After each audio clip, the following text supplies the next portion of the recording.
Hello, everybody. I'm just getting set up. Figured I would start the very first frame, matching matching that energy right there, because that's what I'm feeling today. Also, new hat. Well, new old hat. Last year I went as Gandalf for Halloween, so I'm just wizarding it up. So today I don't really have any sort of book to read. I mean, I have books to read, but I don't really want to read them right now. I needed a break, a little bit of a palate cleanse.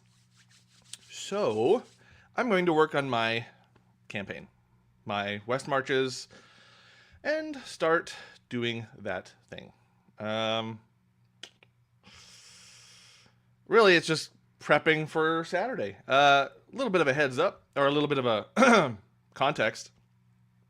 I'm I've been working on getting multiple dungeon masters in my West Marches campaign, and it's finally happening. I've given them all the materials they need.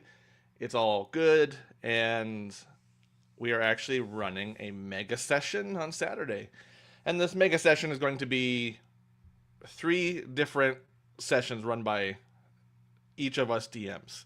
So I've got the other 2 dungeon masters running their games in the noon to afternoonish, and then in the evening I'm coming in and running my own session. So that should be fun. I actually get to be a player for once, so that'll be fun. I'm excited, but that also means I need to prepare. And holy crap! Let's just do. There we go. That's gonna not be annoying at all. uh, ugh. All right, well, we'll deal with that when we get there. Anyway, let's pop it out and actually start working, because I don't have a lot of time. See, um, once again, actually, hold on. If you are my players in my West Marches campaign, the Half Hand Adventurers Guild, do not watch this. I cannot stress enough, do not watch it.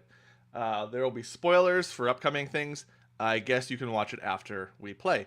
But don't ruin your fun. Uh, let's pop back into this here. Whoa! The power of streaming. All right. Well, big thing is I'm just going over. I've already done some prep for the weekend, and I think I'm okay, but we'll see how it goes.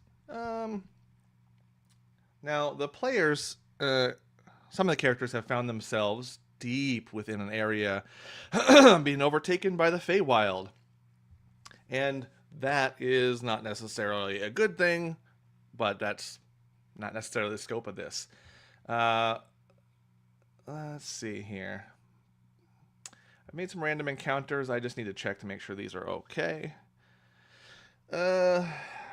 Valor's Call. I'm adapting Wild Beyond the Witchlight to some extent.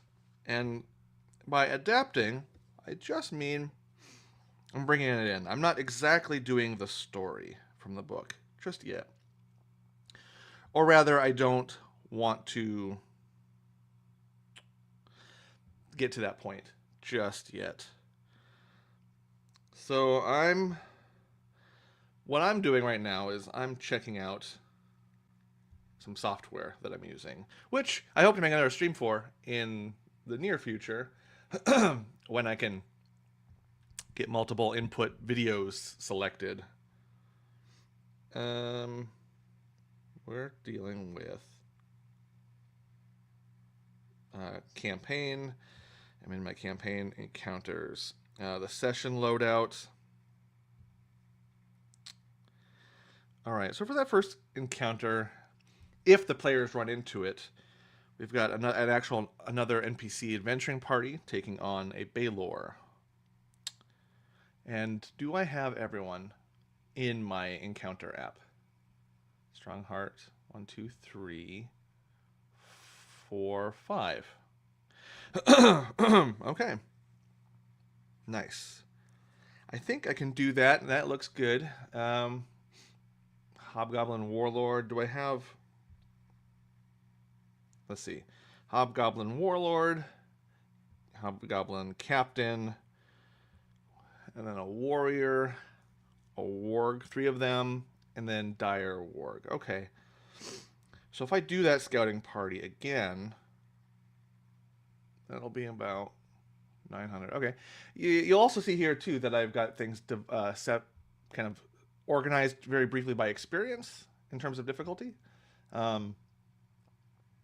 The 22,000 for Baylor, or Valor's Call Baylor, I think is just the Baylor's XP, yeah. But for some reason I have to make sure that the NPCs are marked as good.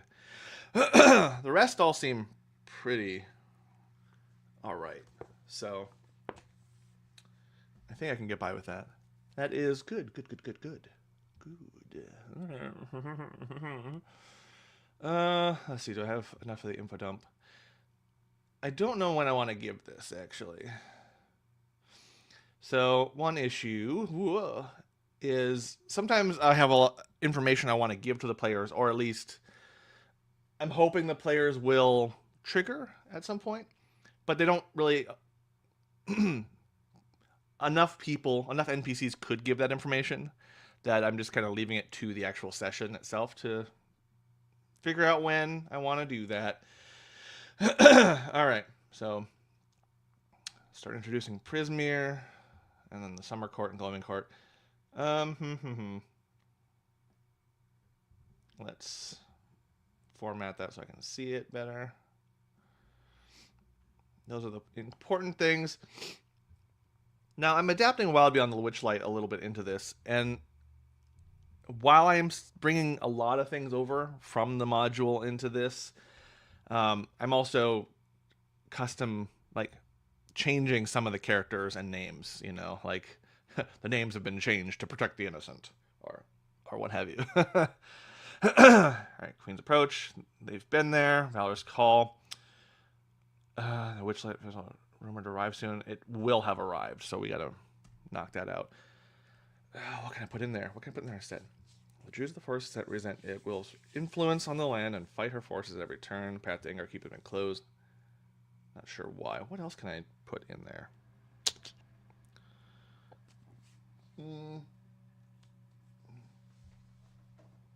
Let's see.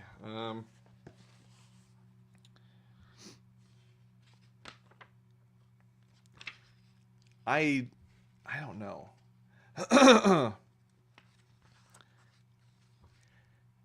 If I set them against the Baylor with Valor's Call, if I do that encounter, that's an interesting back and forth, because then there's some NPCs who can actually give them some information. I might want to do that, because then that can buy me a little bit of time in session to... Will just buy me some time. We don't have... The nature of our mega session this Saturday is that we have 3 sessions together, back to back to back, slightly reduced time in each one. So I don't have a lot of time to work with, and we're doing 1-to-1 time, so I got to figure out, let's see, what... I do want the players to get into the festival, but there are no real combat encounters, and they may do a lot of social things, so I don't know. I don't think...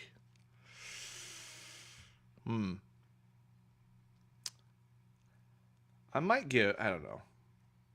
I'm gonna let the moment decide that. But if they do get the Valor's Call, maybe they can get some good information about the thing.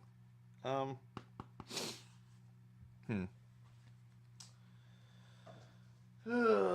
right. What can we add? What can we add to this? I think it might be useful to say... I mean, I can always just not add something. The Druids of the Ford resent her influence on the land and fight her forces.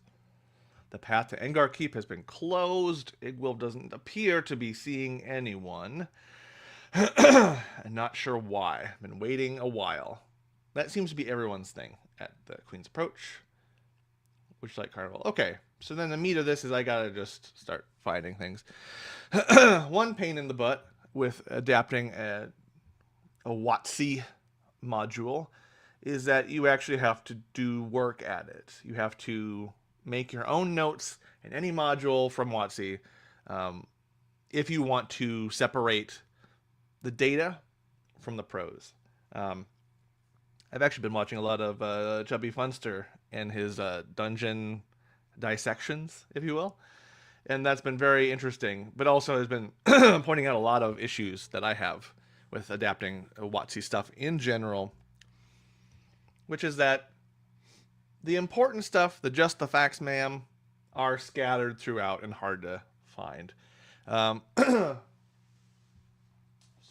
where I left off at the Dragonfly rides. Excuse me, I am dying. All right.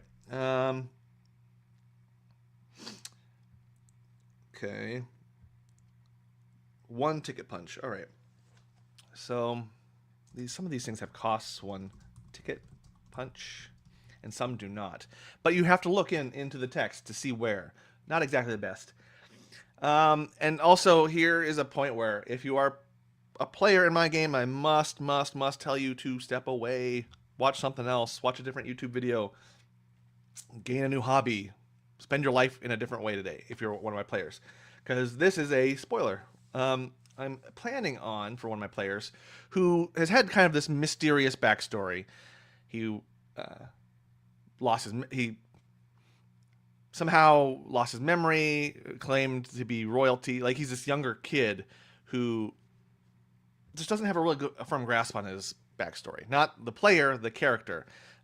He bumped his head, had a little bit of memory problems, and doesn't really know where his parents are, if they are alive, and what the whole deal is. I mean, he started following some nobles, and from there kind of has this sense of, I'm super rich. I am the best. I am your ruler. There's all these kind of wild things, and as a sorcerer, he has wild magic. So there's some Fey connection, and so I've taken that and run with it. Well, Igwilf has met this character and has expressed that, hey, you know what? Your parents have something to do with the Witchlight Festival, or the carnival, if you will. So here we are. And I'm taking in the book, for the Dragonfly rides, we've just got a tree ant and a squirrel. And they're just new NPCs in the book. And I'm replacing those wholesale with this character's parents. And there will be a mystery hook there for him to follow. And if he wants to pursue it, that player, we can make new sessions for it and go. I'm hoping this will trigger some kind of promise from the West Marches of player-led. Like, if the player wants to do this, we will follow it. If not, it will just fall by the wayside. The Dragonfly, I think that's it. Okay, hold on. So then it's going to be, okay, giant dragonfly. Encounter giant dragonfly.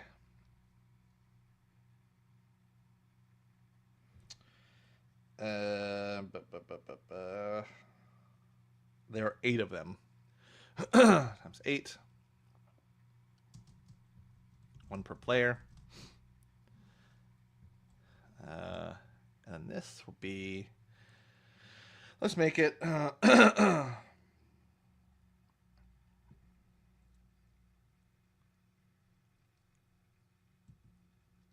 basic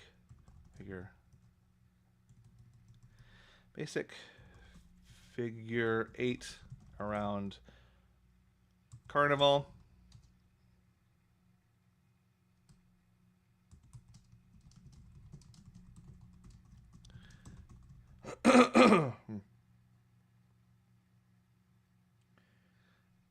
Notate which players do this.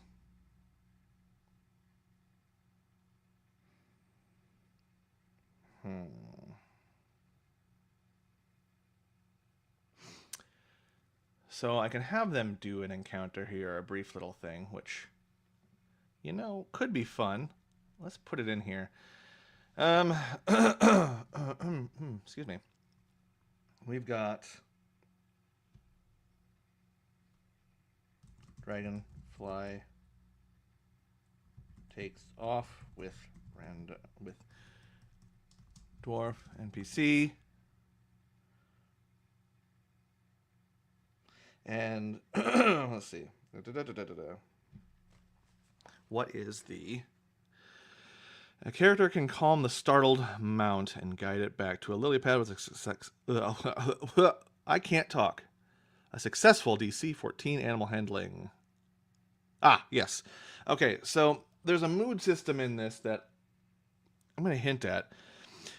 One of the issues that I've made for myself as I'm adapting this is that we're not actually doing the story in the module. This is, imagine if for the Witchlight Carnival, that you arrived at it before any of the events transpired. So it is going on as normal. This there's kind of this thing where this Kenku Kettle Stream is looking for Zybilna, and Zybilna's missing. Like some of these pieces, and Zybilna's Igwilf. Sorry if that spoils you a little bit for the module, but there's all these pieces that are moving around, and those are going to happen, but I don't know if I want them to happen just yet. I think the important thing is for our player character to get some sense of their backstory, and I don't know.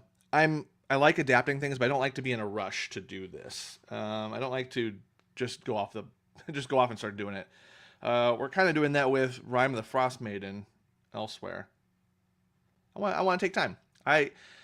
I'm a fan of letting things just go as long as they can before the big things happen. And also, I'm not entirely sure how much I like the rest of this for our particular campaign. I just haven't had a lot of time to go through it and figure that out. Oh, so dragonflies. Sure. So then, can that stay there? Okay. Book, stay there. Good. It's going to be, takes off with NPC, DC 14, animal handling to calm and recover.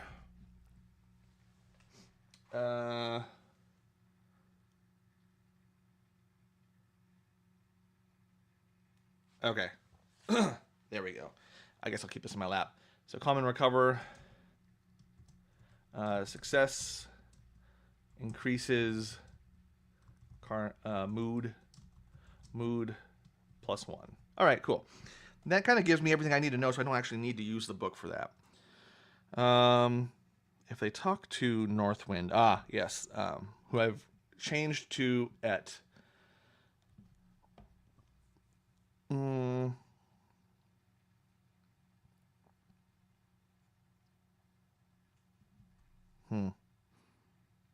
Those are good. I could use that. I might just, instead of copying the text down for what they say, let's do read Northwind, Wild Beyond the Witchlight, page 37. Okay. So I'll have my book with me at least. That seems good enough. And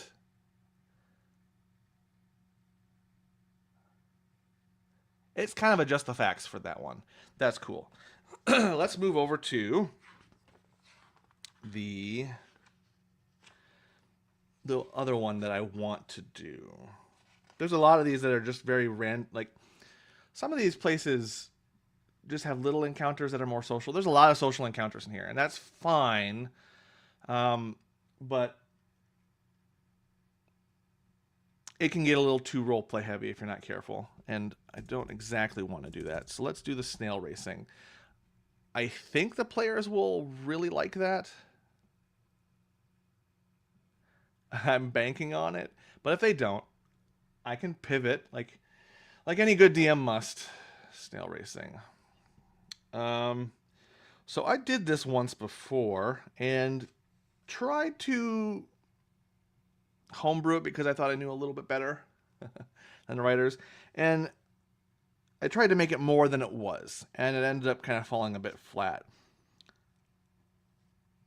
The racing doesn't seem to be that bad of a deal, and easy to run Theater of the Mind, which I think we will do. They could have a lot of fun with this. Why don't we do the snail racing rules, and I'll come up with the NPC later if they're...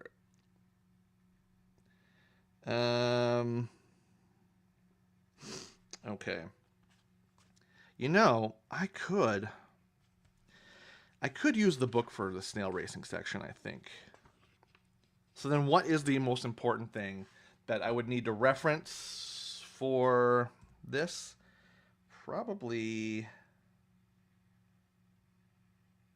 some summary of the rules. Snail racing. Maybe. Because the racing rules are all paragraph style and not just like bullet points, which I think, I don't know, man. There could be a lot more. Hold on, let me just. I want to showcase. I want to show it off. I want to change view for a second. Hi. Okay. In testing it through myself, I like the snail racing, but as a reference for a DM trying to reference this thing, let's just take a look here. Oh my gosh, everything's so flipped around. Hold on. Okay. I don't do camera well, folk. Oh man. Okay, here we go. Okay, there we go. There is. Gee whiz. All right, guys. I'm sorry. I don't know how to camera. This is so flipped. Racing rules are all just like in these big paragraphs, like I'm trying to read a novel. My goodness, I don't care for it.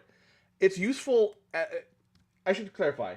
It is fun to read as you're reading a book. But at the table, I'm going to have a hell of a time. Oh, God. Hell of a time with that. So, let's put some of those rules up on the thing, shall we?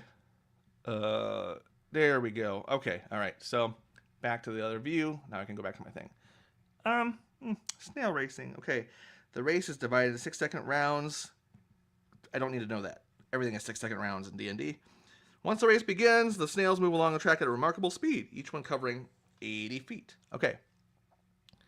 Let's just put the data in, and I'll make it look nice later. Snails, 80 feet. Speed.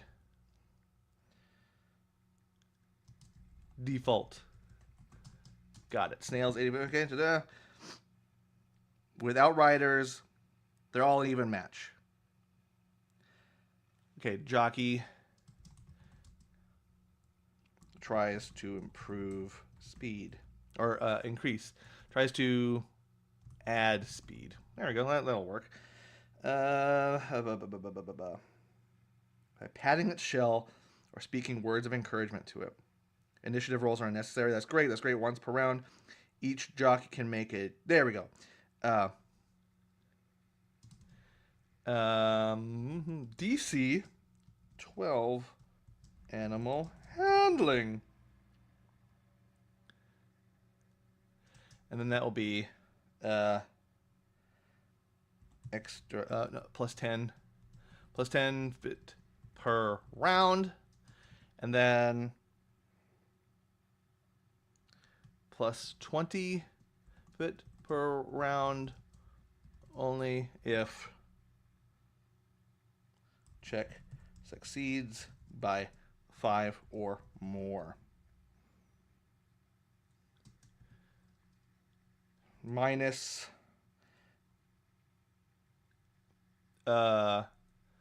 opposite is also true, because if you fail it and fail by 5 or more, it's the same thing but inverted. So that should give me enough there.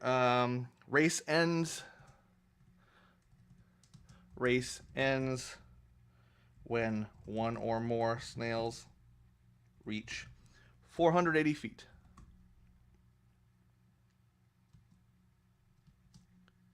Finish line. Great. For a tie, each roll a d20. Okay.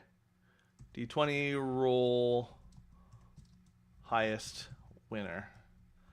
That seems pretty standard enough. Yeah, I can work with that. Let's bump up here for text. Let's have it be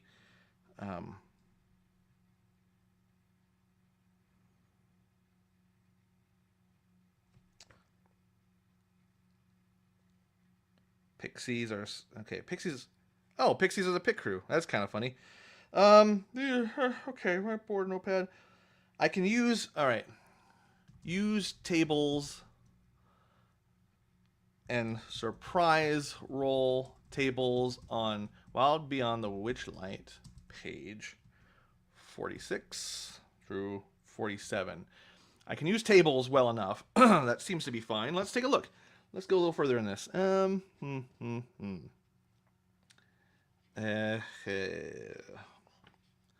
think that's it.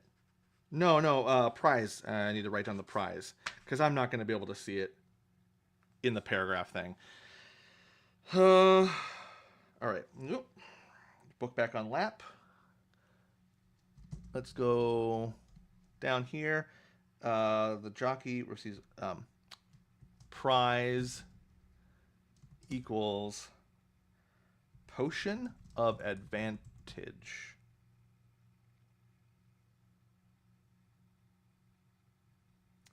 Prize consolation. Last place would be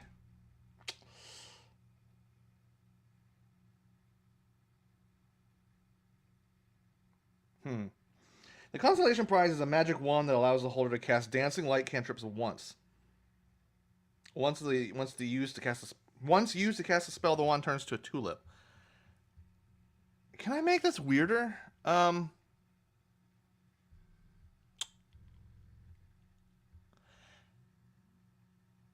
We're gonna. I don't like the wand. That's stupid. Let's do a plushy severed hand.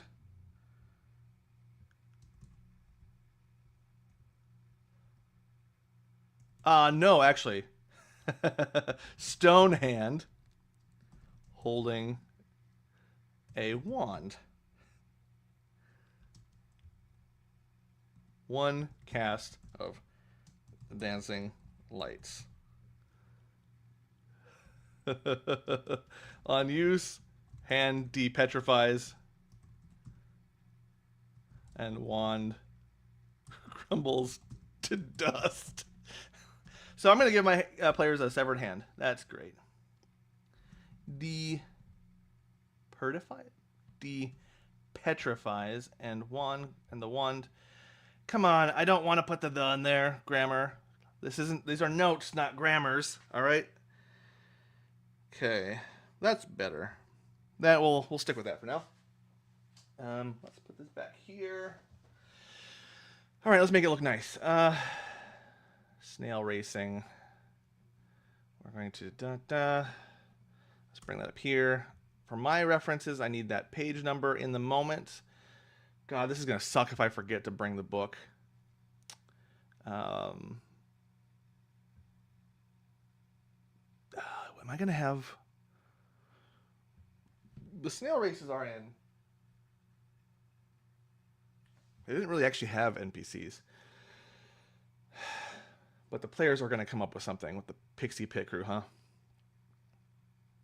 Duh. All right.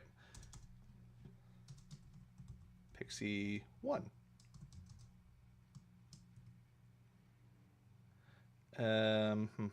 One.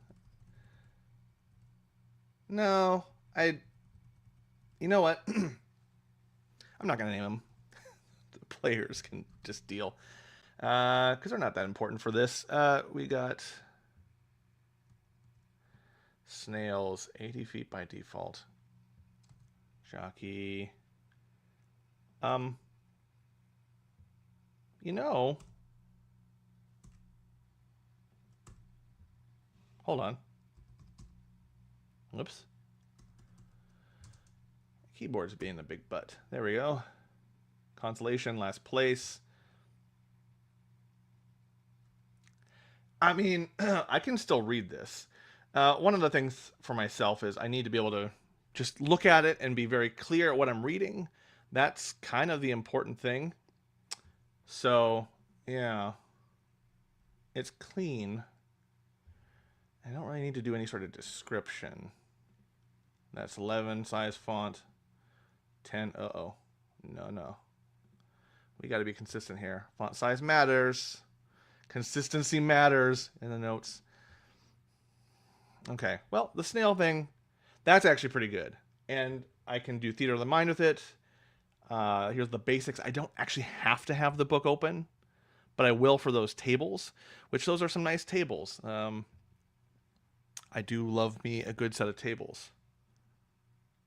Like, they should have just made this whole module a bunch of tables. Just every page a table, and I'd be happy. Staff area. Oh, I don't want them to go to the staff area. You know, we're just going to kind of hold off on that one. The bubble pot, teapot, calliope. So the calliope does have mechanical benefit for them if they actually go into the Feywild. I have tempted the players with that. Whoopsie. We still here? We still good? We still good? I kicked the power strip under the desk. We're still good, right? Good. All right, folks. This is just an absolute joy to behold.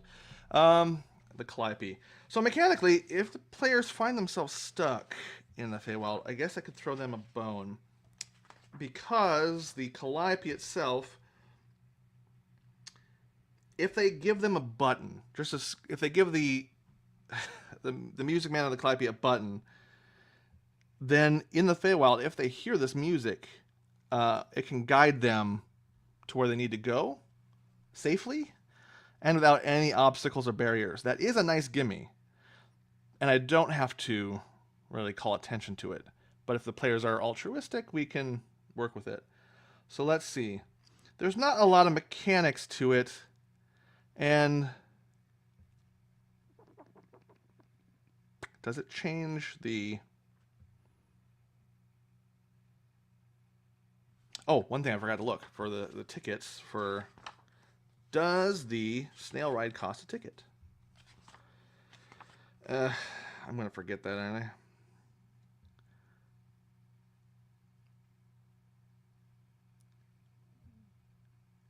If at least half the characters participate in this, the mood rises by 1. Oh, okay, yeah. So if half of them... Okay, that's an important one that I shouldn't lose sight of. If more than half participate, mood plus... How much is it? By 1 step. By 1 step. Okay, no, not bad, not bad. If more than half participates. Is it, though, an actual token or a ticket? See, this is something that I wish the book actually had, like, easy to see. Because now I actually have to go through and come up with this. On whiteboard, racing rules.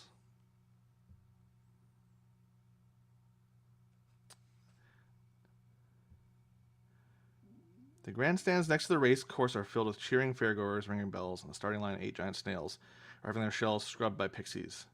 The visual's fun. Snail racing is highly competitive, fast-paced sport, I guess. But it costs 1 ticket punch to enter. There we go. It's 1 ticket punch. So, now what I don't understand, 1 ticket punch, is that, okay, if they all cost ticket punches, you go in there, you buy tickets, and then you get like 8 punches, but you can keep going back. I'll worry about that later. There's got to be some reason why that seems a little bit. I don't know what I'm trying to say. It's kind of errandy.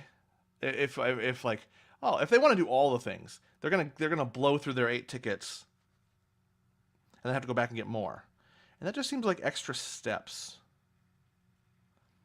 But it is written in there, and they do have a thing where if you don't have tickets, you are uh, vulnerable to theft from some hag minions. That would be helpful to them. We're gonna keep it and then just be very loosey goosey with it. But back to the Calliope. The Calliope. Okay. There is not really anything I need to reference back here again. The Calliope has no cost to it. Other than a button. Yeah. This could be something the players easily miss, and I do like those things. We don't have to custom make this. Ernest. Ooh. I could make the monkey be actual. Since his name is Ernest, it makes me think of Ernest P. Worrell.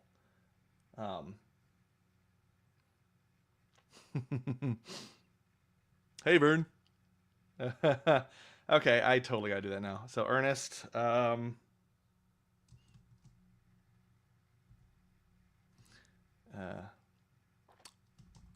Hey, Vern. That's for me. The note is for me. Monkey M. No, that's a baboon. Baboob. Baboon. M. Oh, I need to look up in a separate window without you seeing. I need to look up Ernest P. Worrell. I am totally putting this in there, and my players are not going to get this. I do feel sad about that. So let's see. All right, we got he's a baboon male. A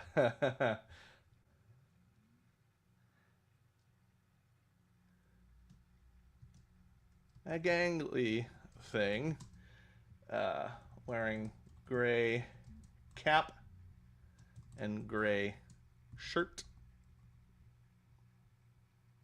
with a jean vest.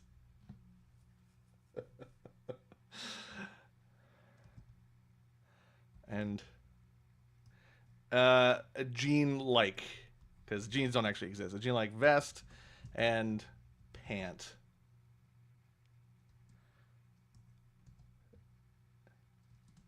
Has a continual smirk.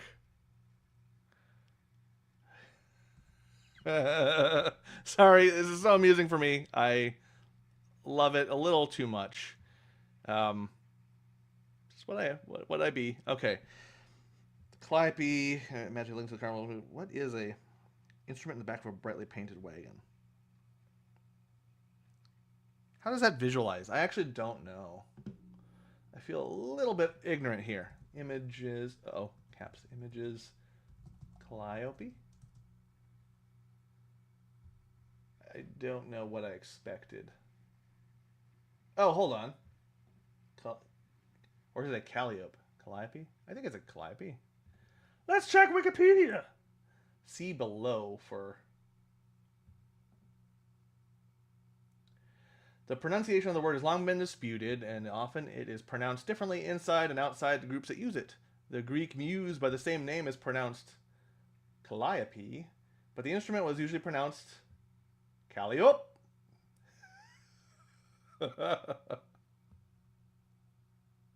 Okay, so it's both.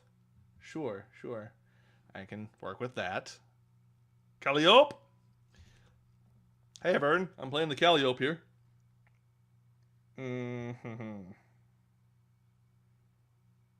So,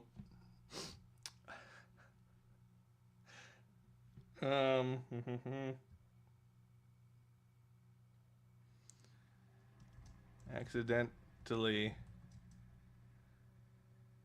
No. He upset a powerful Fae and had his body swapped with a baboon. And then his real body was what's something really horrible? Maybe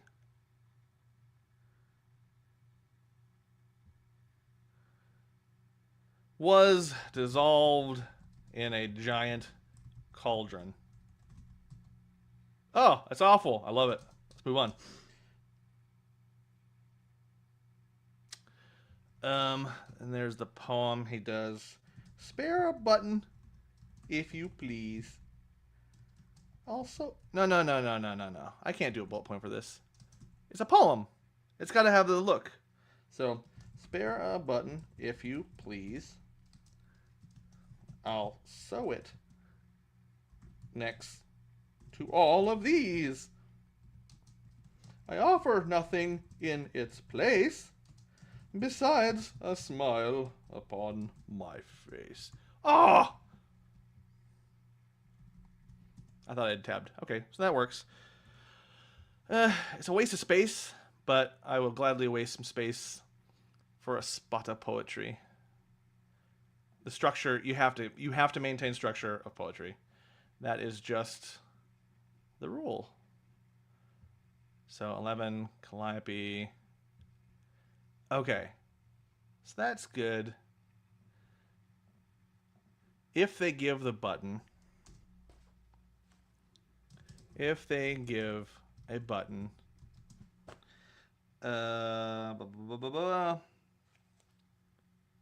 track that.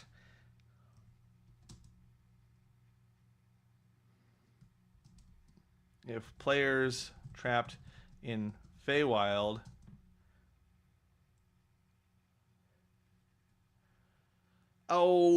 maybe 25% chance he shows up and guides the way. Yeah, that seems good enough.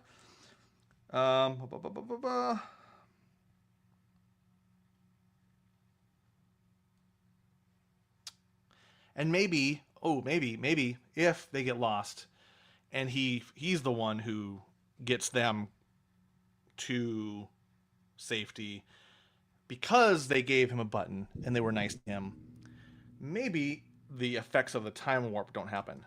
Effects of time warp nulled through this interaction. Yeah, that seems good enough. I do like that. That's all there is to this. And I mean, it has something with a ladybug goblin. I think in this there are a lot of extra NPCs. Oh my god, I'm being texted. Okay, cool. So there are a lot of extra NPCs, and I don't know. I'll get back to the notes here in a second. There's a lot of extra NPCs here for things like background characters. I've been recently reading. Oh my goodness!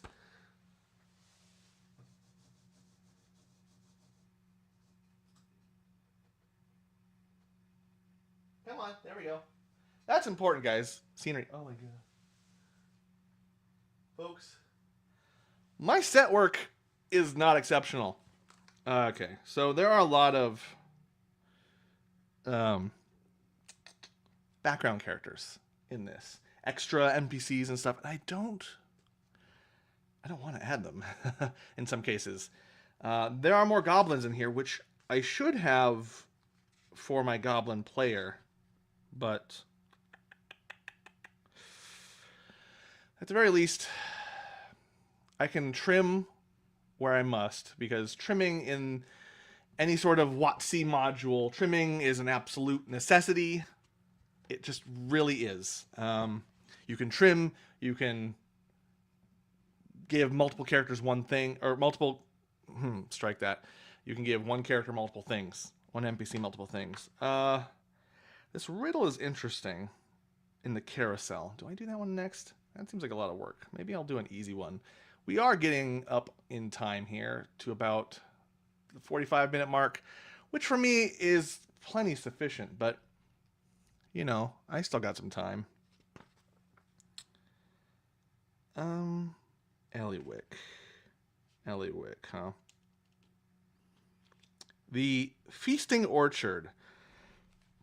We can do that. Let's do that one. Because that does introduce a character that they're going to possibly deal with later, if I actually ever do the material in here, the story part. If I ever do that, then we'll be set, because I'll have established it. That's another thing. As I'm adapting this and not actually doing the story, I still need to make sure that certain hooks that I could use later exist in the book. Did I actually switch over so you could see the notes? Yeah, there we go. Nice. So cool.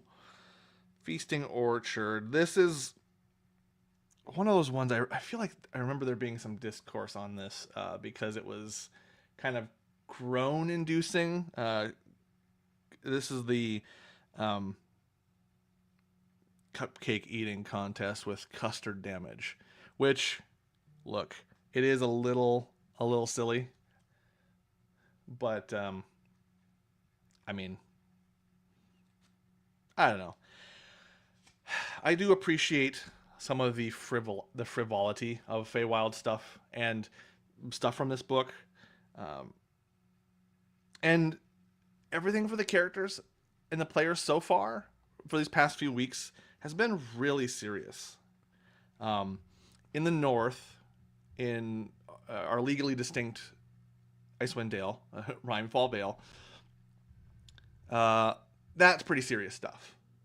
It's all been pretty, not hardcore, but just heavy. There's a gloom, there's a dimness to the world, and everything's harsh and rough and survival. And then as the players have been over here towards kind of the western coast of this part of the continent, they, you know, one of the characters finally has found his long lost wife, only because they were married during his dark time, meaning when he had no memory. He doesn't actually know her or remember her. And so that's pretty heavy stuff.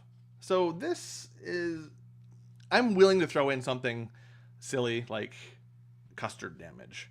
And that will seem weird and odd to the players and fun and kind of quirky. I don't hate it, but it is very frivolous. And honestly, with some of these things, you have to use them by care. And not every table is going to want to do this. So that's worth noting. Let's see, anything. Is there anything I absolutely need? Ooh, the treasure. I should call this treasure. Have I been doing that in here consistently? No, that's a prize. That actually does make sense. Feasting. Something bothers me about the format, but I don't have the brain space to do that right now. I want to get this in before we stop for the day. And I move on to other things and continue to wear this wonderful hat. The feasting. Oh, it is one punch. One ticket punch. That is useful. Fairy cake eating contest. Runs repeatedly. Okay. Glazed cupcakes. Dollop a berry custard. The goal is simple. But let's see.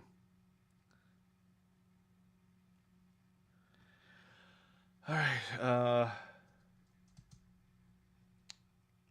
We'll put the NPC at the end of this because I need the actual event. Eat as many cupcakes. Eat as many cupcakes as you can in 60 seconds. And that mechanic is okay. A contestant can swallow a cupcake in 3 seconds. Is that actually possible? Can someone do that? I don't think I can. Granted, the cupcakes we get... Oh, no, those are muffins. That's different. Yeah, you can't swallow muffins in 3 seconds. But a cupcake... maybe those are the small ones. Yeah, sure. 3 seconds seems fine. Um, let's see. Contestant swallow 3. Wait, no. 1 cupcake per 3 seconds.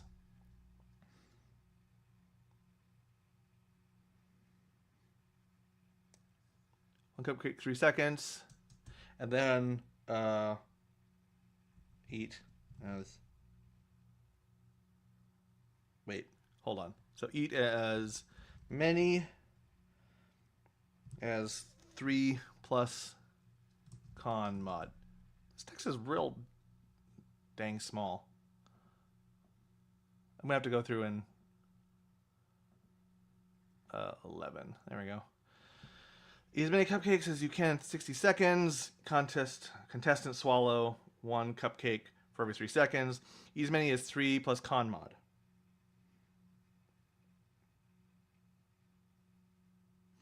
And then each additional DC 10 con saving throw, else 1 D8. Okay. Any contestant reduces 0, doesn't die. Actually, I would be willing to let the players think that they're going to die. That's fine. Treasure. Treasure. Ugh, I hate the formatting this so bad. I'm gonna have to deal with this. Is treasure cupcake functions like potion of invisibility.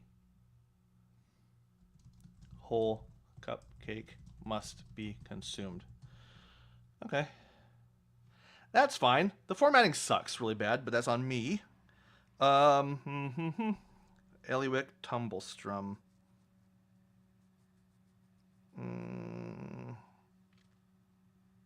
I mean,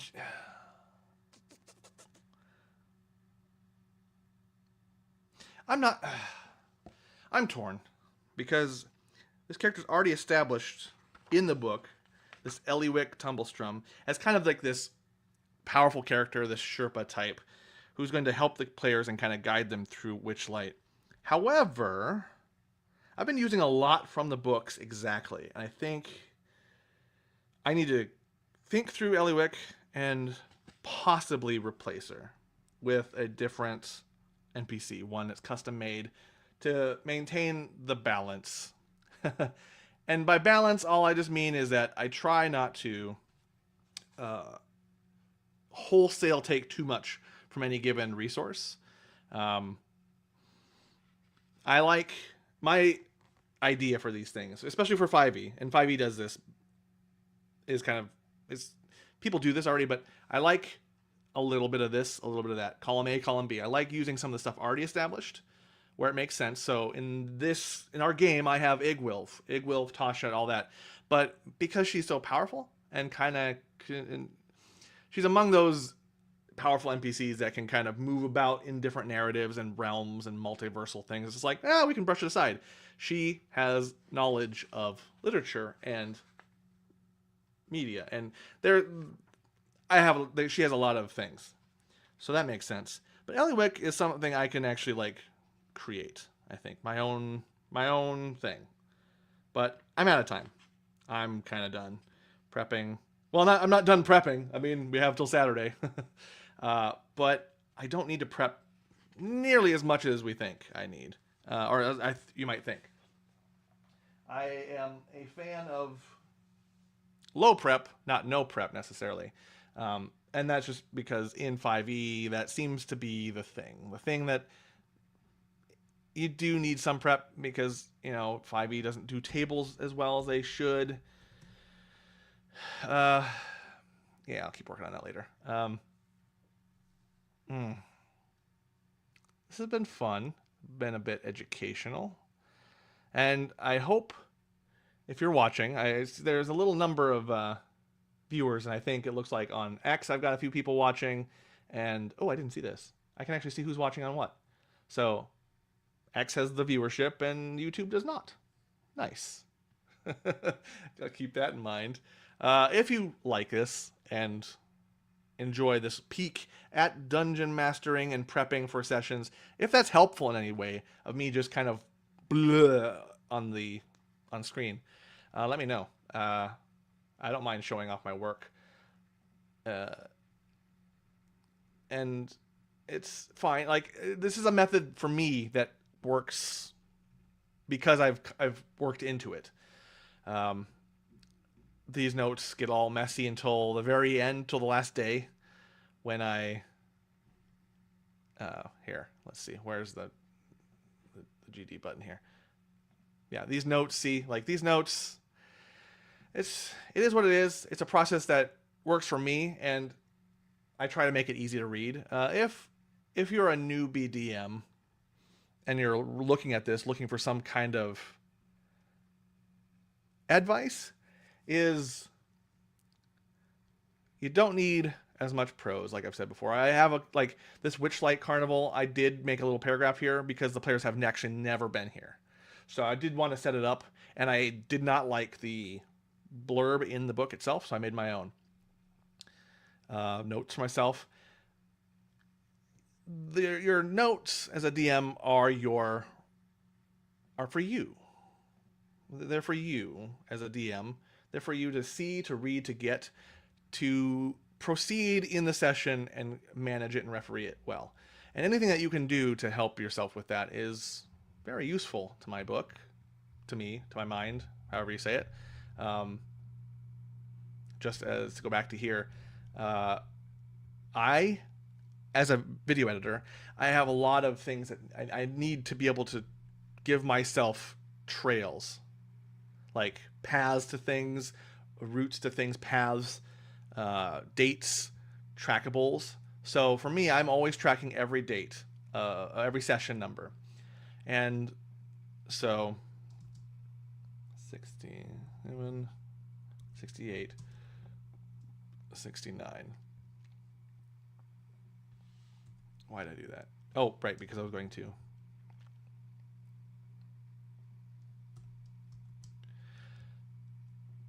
So in this, I think I'm communicating to myself that I'm running session 69 on the 11th. Great, it has page numbers. That's perfectly fine. That's all swell. But my other DMs, they're doing the sessions before me. And I let them know that the first one is running session 67, 68, and that we must be sequential. This isn't any sort of like rules in like books or anything, but for my edification, I want to know how many sessions in the Half Hand Adventurers Guild campaign are run, have been run at any given time. So for this, I will know that come Saturday, we're going to be at 69 sessions. Nice. So we've got 10, 11, 25. Great. To kind of account for players moving about and not following things, I've thrown random encounters in here, and by random, I didn't make a table for these. I came up with these because I'm like, here's what I can whim it at them. But that's my process. If you have a table that does this very same thing for you, and that's easier for you as a DM, that's swell.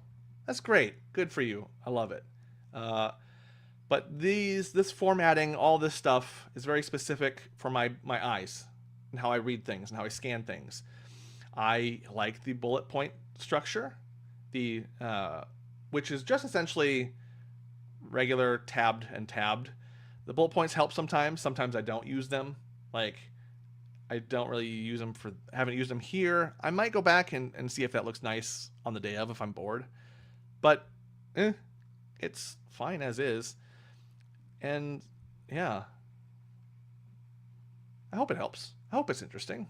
I find it interesting. I have fun. And, kind of externalizing this in a sort of performative way is giving me a chance to work through my thoughts as I prep this thing. But anyways, I gotta go. I'm kinda done. But also I gotta get to work. And other wizardly things. So, uh, with that said, I'm going to say goodbye to you all, and that's that. Be well. Have fun. Have a good day. Don't engage in frivolous discourses that upset you. Engage in tabletop. Where is this button? Here we go. Okay.